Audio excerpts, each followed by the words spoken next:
রাউজানের ঐতিহ্যবাহী সামাজিক সংগঠন রাউজান ক্লাবের পরিচালনায় আত্মকর্মসংস্থানমূলক প্রকল্পের অধীনে মহিলাদের সেলাই প্রশিক্ষণের সমাপনী সনদ ও পুরস্কার বিতরণী অনুষ্ঠিত হয়েছে।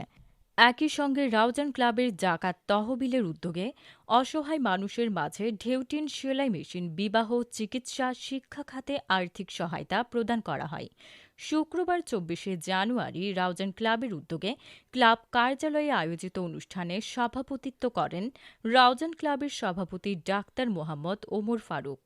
কারণে বাধাগ্রস্ত ছিল, অবরুদ্ধ ছিল এই রাউজান ক্লাবের অঙ্গন। অনেক উপকারভোগী, অনেক অসহায় গরিব মানুষ জনতা আমাদের কাছ থেকে সাহায্য নিতে পারেনি। যদিও আমরা আন্ডারগ্রাউন্ডে কিছু কাজ করেছিলাম, সেটাতে অনেক উপকার হয়েছে বলে, কিন্তু সামগ্রিকভাবে ব্যাপকভাবে আমরা কাজ করতে পারি। প্রধান অতিথি ছিলেন ইউনিয়ন ব্যাংকের ম্যানেজার রফিকুল ইসলাম ইসলামাবাদী।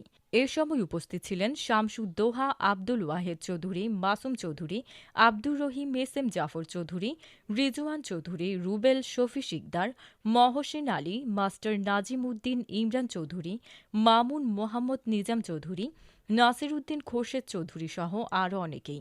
বক্তারা বলেন, রাউজান ক্লাব মহিলাদের আত্মকর্মসংস্থানমূলক প্রশিক্ষণের মাধ্যমে সেলাই কাজ শিখে স্বাবলম্বী হওয়ার সুযোগ করে দেওয়ায় কর্তৃপক্ষকে ধন্যবাদ জানানো হয়। আপনাকে বাসায় গিয়ে বাড়ি গিয়ে দিয়ে আসতে হবে। আজকে জাকাতের জন্য সে জীবন দিচ্ছে, একটা শাড়ি, একটা লুঙ্গি, একটা কম্বলের জন্য। এটা কোনো জাকাতের বিধান না। আল্লাহ বলছে তোমাদের সম্পদের মধ্যে বঞ্চিত, সমাজের বঞ্চিত, নিঃস্ব, নিপীড়িত, নিষ্পেষিত মানুষের অধিকার রয়েছে। তাদের অধিকার তোমরা তাদের বাড়িতে গিয়ে গোপনভাবে দিয়ে আসবা। এবং যদি সবাই যদি